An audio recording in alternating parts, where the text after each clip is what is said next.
Hello everyone, welcome to Blue Dragon Universe. This is the Blue Dragon Actual YouTube channel.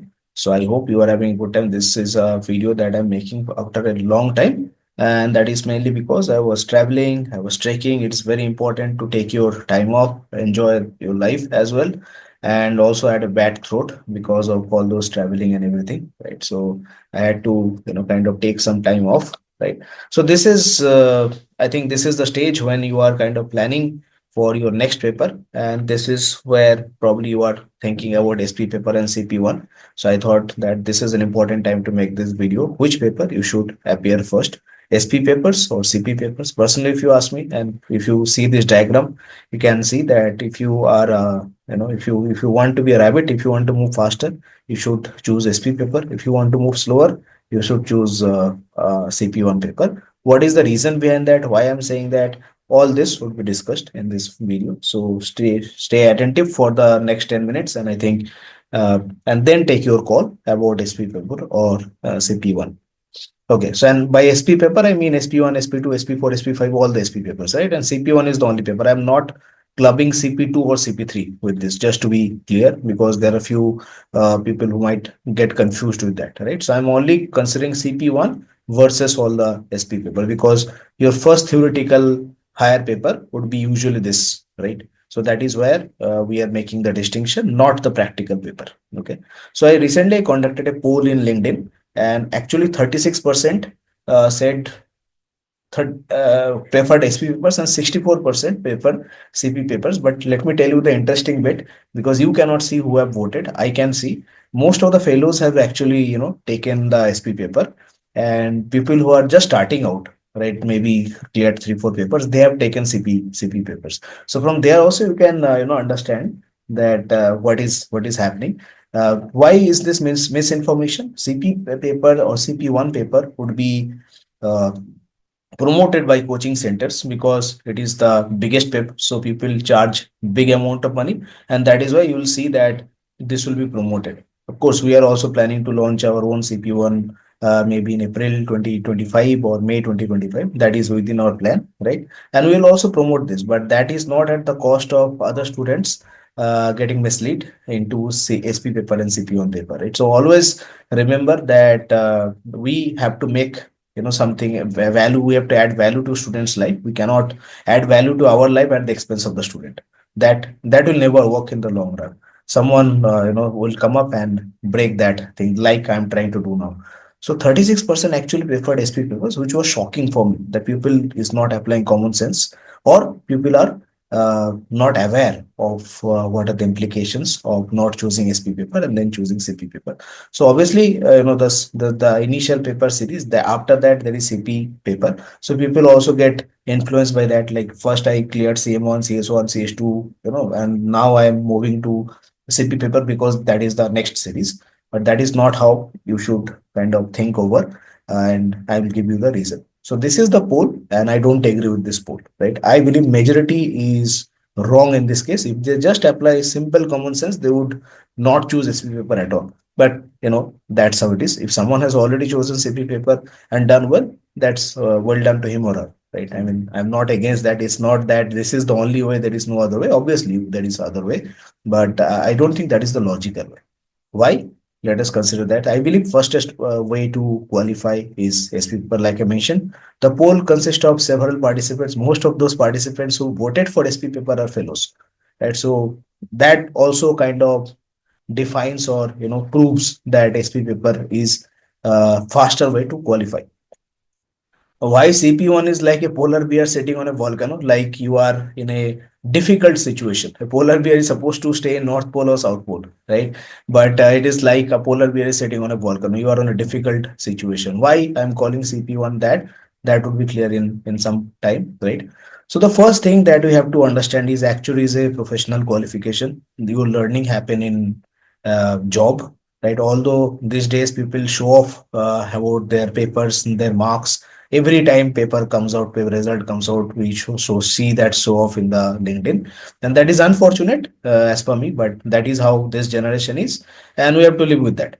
But even they also recognize, I believe, that the main work or the main understanding happens in job, because these days everyone has paper and it is getting more and more easier with MCQs and everything else to clear papers.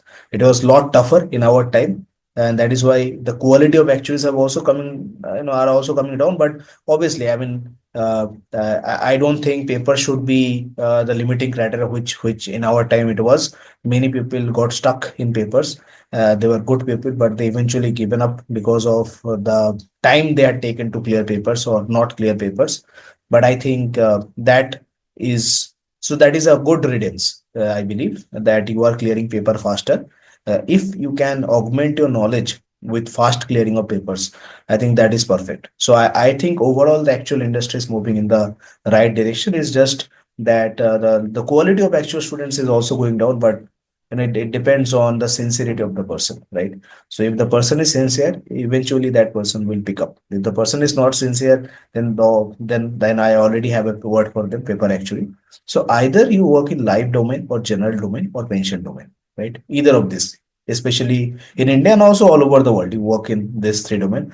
Usually do not work in banking or investment, because there the certification required, the designation or degree required is different. I've already made a video on that, and I can make another video on that. So if you require that, please do write that in the comment section. Now, specialist paper connect with practical concept. For example, in life insurance, you need to work on, say, mortality options. So if a new person is hearing mortality option, that person probably do not have any idea about what mortality option is. But SP paper will teach you that. In health, if you are working in health insurance, sometimes if you also work in life insurance, there will be riders which are written in health insurance. That is why SP1 and SP2 are perfect combination. Few people write SP2 and SP5, and I don't understand the logic behind it. First of all, SP5 is a really outdated paper. It's the most outdated paper that is present. All other papers are outdated, but out by outdated I means it is far different from what we do in real life. So all other papers are outdated, but SP5 is the most outdated paper. SP6 is a lot better. SP6 is probably the least outdated paper. It deals with derivatives. So if you want to combine, then SP2 and SP6 is a good paper. You are more close to the reality. But if you combine SP2 and SP5, first of all, it is an outdated paper. Secondly, it is investment. You are not going to work on investment.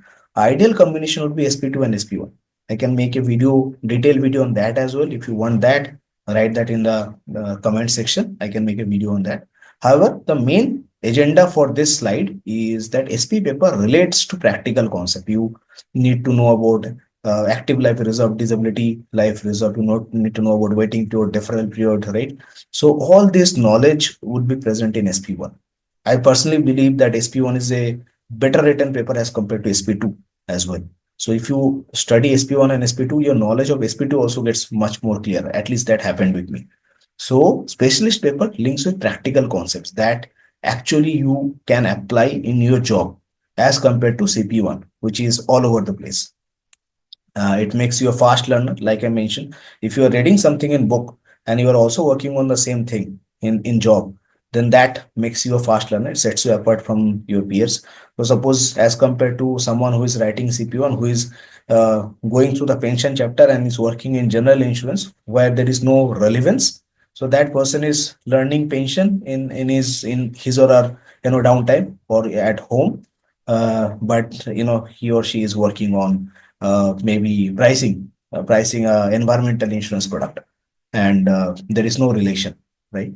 However, if you are working on SP7 and SP8, then you are working on the similar concept pricing, and then you are also learning the similar concept at home. So it makes you a fast learner, right? Because you can combine your practical workx along with your theoretical knowledge, right? So that is the ideal combination. That is what actually is supposed to be. CP1 obviously needs more effort because there are more number of chapters, right? And CP1 is the most toughest paper, right? There is no paper which, in my opinion, which is more tougher. Not even the essay paper. CP1 is the toughest paper. Why? Because it consists of concept from life insurance, from general insurance, from pension, from some portion even from banking, investment, right? So it consists of all the concepts, all the higher papers that you are going to study. All the concepts are kind of summarized in CP1. That is why it has 40 chapters. In our time, I think there was around 50 chapters, right? 10 chapters have been reduced. Still it's a big paper, right? And I believe that if you get such plethora of information, you are not able to absorb all those information. Anyways, I'm seeing, as I'm telling you, that the quality of actual students are going down. And along with that, if you get so many information and which you cannot relate in practical work, it is very difficult to kind of assimilate those information. As compared to that, if you are studying, like I mentioned, SP2, and you are working in life insurance sector, right? So then what will happen is you will relate those concepts more, right? And when you come back to CP1 after clearing SP2, you already know how to clear a higher paper, because higher paper are slightly different from the lower paper. Writing it, how you approach a question, that is different. And we teach about those techniques in our courses, so we cannot reveal those here, but high papers are slightly different. And then when you come from SP2 to CP1, the life insurance section of CP1, because as I mentioned, CP1 consists of every concept, so the life insurance section of CP1 you're already very thorough with. You need not worry about that. You need to worry about maybe the health insurance portion or the general insurance portion or the investment portion. And along with that, if you also have studied SP1, right? So then the life insurance and health insurance both are kind of thorough for you, right? And then now you are considering, or maybe now the only concept that you need to understand would be general insurance pension. If you ask me, do you know how I studied CP1? So I studied CP1 along with SA2. Now there is a lot of relation between CP1 and SA2, and then eventually with SS7 also there is a lot of relation. So CP1 helped me in both my essay paper, because the concept that is covered in CP1, same concepts are covered in essay 2 as well. And because I have cleared SP1 and SP2 before, I was not even reading the chapters in CP1. I was just reading the summary, and then I moved to the question. So I cleared CP1 in my very first attempt, and it was very easy for me to do so, because it is, yeah, it's just that the concepts were so clear to me, right? Once you understand how life insurance work, once you understand how health insurance work, you can extrapolate those learning into general insurance as well. Investment, I was already trading at that point of time, so investment I was very thorough with. Banking, I always had an interest in. I also was writing FRM level 1, so that also gave me some knowledge about banking. So CP1 is a very easy paper for me because I have other knowledge, right? I did my MBA where also I learned a lot about banking, which helped me, right? So CP1 was easy paper for me, although it is the toughest paper. It became an easy paper because I studied, say, SP2 and SP1 earlier. Had I not studied SP2 and SP1 earlier, then it would have been a difficult paper for me, right? And also CP1 has two exams, so that also makes it more tougher, right? So that is why I call it CP1 is the toughest paper of entire actually. Not even essay paper comes close to this. Moving on, link with essay paper, like I mentioned, CP1 links with all essay papers, all everything that you are going to learn in higher papers. The summary of that will be present in CP1. And there are around 40 chapters in CP1, which I have already mentioned, right? Now think cautiously. Do you need the information in one go, or do you need the information slowly, right? If you believe that, if you are a person, if you think that you can assimilate all the information in one go, I am not that person, then obviously choose CP1. But I believe that I need the information slowly so that I have deep knowledge in that. If I do not have deep knowledge in information, what is the point of having that information, right? So that is why I believe that go slowly. Sometime you take some more information, then you take some step back, you verify that information. So that is what is very, very important, to go slowly. And if you go slowly, then if you start with SP1, SP2, and then move to CP1, then automatically you can catch up some speed. And that is why I believe that CP1 should never be your first paper, right? And it relates to job, it gives you more promotion. It, if you try to switch, then SP2 in a life insurance sector switch would be more relevant as compared to CP1. That you can already probably gauge, right? So that is why I believe that think cautiously. You do not need the information in one go. You need information slowly so that you can process better, and that is what is important. Okay, so even heart, right? Even heart, which is the most important organ probably in our body, that also moves in zigzag pattern. So if you want to assimilate everything like a black hole, then you will yourself become a black hole. So do not try to become a black hole. Be a white hole, right? I'm talking about hole. It can be taken in different connotation as well. So just remember that you need to slow down, and then also need to speed up. and move in that manner, right? So I think CP1 does not give you that ability. If you move, if you want to do that, I think that ability is given in SP papers, right? And if you study SP papers and then come to CP1, it's a lot of help. You do not go through 40 chapters of, you know, pages and pages of information, and then you have to clear two papers. That is not needed. In SP1, SP2, you have already captured some information, right? And that information you can use to learn CP1 faster. In fact, SP1 and SP2 or other papers, the other SP papers can make CP1 a lot more faster than if you do that. If you, you know, kind of go through CP1 in the first attempt. In fact, I've seen people skipping attempts, like they take CP1 as a 1 year course, and that is why they skip one attempt and they write CP1 next time, right? So that is that kind of shows how difficult CP1 is. So as I have said, and as I'll keep on saying, please go slowly, right? Even the Earth is also rotating very, very slowly. Had the Earth been rotating very, very fast, then we'll not be alive, right? So it is rotating at a decent speed, and decent speed is sufficient. Decent speed is fast enough. So do not try to move very, very fast. That I'll also clear CP1 and SP1 and SP2 in one attempt.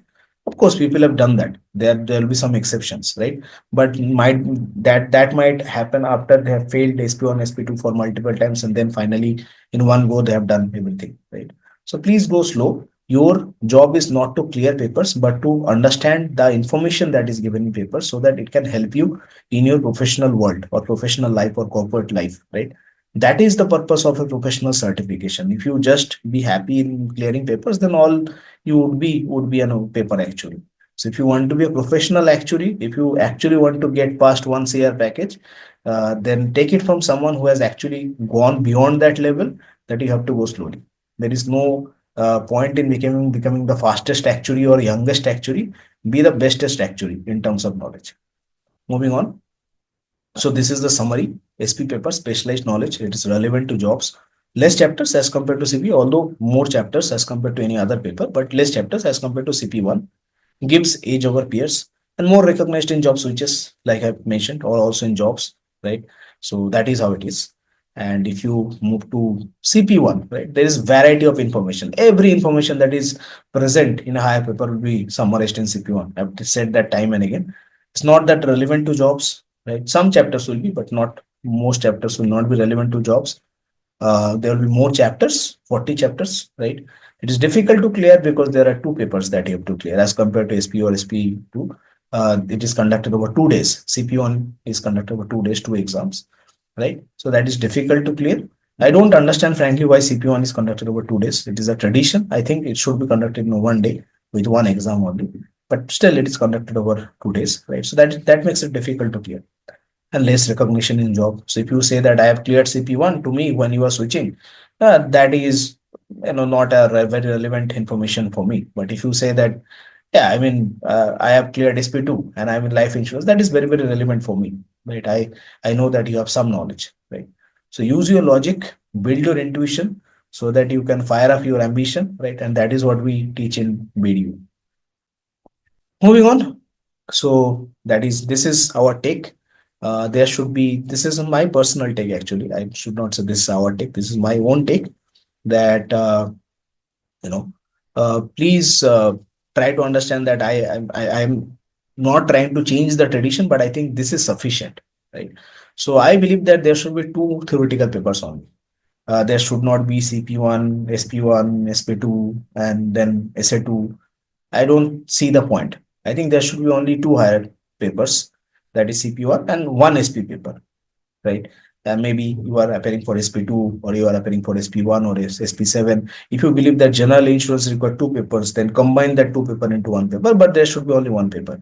Or if you think that life insurance require also health insurance, because sometimes, as I mentioned, health insurance riders are present in life insurance, combine that into one paper, but there should be one paper. There should not be SA2, right? So I believe CP1 and any other SP paper would be sufficient. Obviously, club your SP paper with CP2 or CP3. If you want to appear for CP2 and CP3, we have courses. You can check the link in the description. So I think CP2 and CP3 is a very Simple paper, if you understand the technique, both are based on communication. Although CP2 is called model, but still I'll say that it is a communication paper. And if you understand the technique, it is very easy to clear. It hardly takes 2.5 months for CP2 and 1.5 months to for CP3 to clear. So club your SP paper with CP2 and CP3. Get those cleared so that you are, once again, you are moving faster towards fellowship. And as I've done, CP1 and essay paper should be your last paper. If you read CP1 along with an essay paper, it will also give you some advantage over essay chapters. Some of the essay chapters will be present, right? So do your investigation well. Do not go by what I say or what anyone else say, right? So and also plan your life, right? Enjoy your life.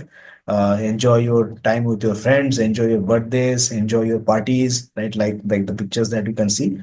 Do your activity. That is very very important along with your papers. Life is not only about papers or exam, life is way bigger than that. So I hope you enjoyed this video. And if you have any comments other than the comments that I've mentioned, you can write that in the comment section, right? And if you have any questions, you can write in the comment section. Do like, share, subscribe. See you in future videos.